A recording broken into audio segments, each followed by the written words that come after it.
যুক্তরাষ্ট্রের অঙ্গরাজ্য আলাস্কার সবচেয়ে বড় শহর এনকরেজ। এখানে অবস্থিত অন্যতম গুরুত্বপূর্ণ এয়ারবেস এলমেন্ডর্ফ।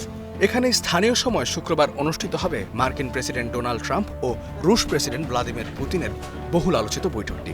বিশ্বের সবচেয়ে প্রভাবশালী দুই নেতার মধ্যে আলোচনা হবে রাশিয়া ও ইউক্রেন সংঘাত বন্ধ নিয়ে, যে আলোচনা নিয়ে ডোনাল্ড ট্রাম্প অনেকটাই আশাবাদী। প্রেসিডেন্ট পুতিন আর প্রেসিডেন্ট জেলেনস্কি শান্তি ফিরিয়ে আনতে সম্মত হবেন। দেখা যাক তারা একমত হতে পারেন কিনা। যদি তারা তা পারেন তাহলে এটি হবে চমৎকার একটি বিষয়। তবে আলাস্কাতেই কেন এমন প্রশ্ন উঠতেই পারে। আলাস্কার সাথে যুক্তরাষ্ট্র ও রাশিয়ার ঐতিহাসিক সংযোগ রয়েছে। 1867 সালে প্রাকৃতিক সম্পদে পরিপূর্ণ আলাস্কাকে মাত্র $72 লাখ বিনিময়ে রুশ জার সাম্রাজ্যের কাছ থেকে কিনে নেয় যুক্তরাষ্ট্র। আলাস্কা বিক্রির পর এই প্রথম কোনো রাশিয়ার প্রেসিডেন্ট আলাস্কায় যাবেন।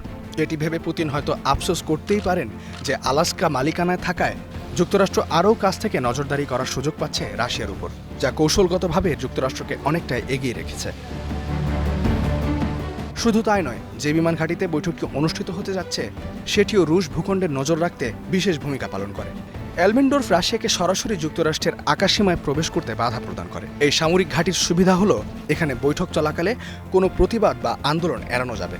এছাড়াও নিরাপত্তার বাড়তি সুবিধা নিশ্চিত করা সহজতর হবে। ইউক্রেনে হামলার জেরে 2023 সালে রাশিয়ার প্রেসিডেন্ট ভ্লাদিমির পুতিনের বিরুদ্ধে যুদ্ধাপরাধের অভিযোগে গ্রেফতারি পরোয়ানা জারি করে আন্তর্জাতিক অপরাধ আদালত বা আইসিসি, যে কারণে রোম সনদ স্বাক্ষরকারী অনেক দেশই পুতিনকে গ্রেফতার করতে বাধ্য। তাই অনেকের মনেই প্রশ্ন আসতে পারে, ট্রাম্প কি পুতিনকে গ্রেফতার করবেন? উত্তর হলো না, কারণ 2000 সালে যুক্তরাষ্ট্র রোম সনদে সই করলেও 2 বছর পর 2002 সালে তা থেকে প্রত্যাহার করে নিয়েছে। ফলে পুতিনের বিরুদ্ধে জারি করা গ্রেপ্তারি পরোয়ানা তলবে যুক্তরাষ্ট্রের উপর কোনো বাধ্যবাধকতা নেই। তাই আলাস্কা অঙ্গরাজ্যটি হবে রুশ প্রেসিডেন্ট পুতিনের জন্য অনেকটাই নিরাপদ। রাশিয়া ইউক্রেন যুদ্ধের ভবিষ্যৎ কি তা জানতে বিশ্ববাসীর নজর এখন আলাস্কায়। যদিও ইউক্রেনের প্রেসিডেন্ট ভলোদিমির জেলেনস্কি এবং ইউরোপীয় নেতারা বারবার বলছেন ইউক্রেনকে বাদ দিয়ে কোনো অর্থবহ আলোচনা ও টেকসই শান্তি প্রতিষ্ঠা অসম্ভব। ইস্তিহাদুল মাহমুদ, স্টার নিউজ।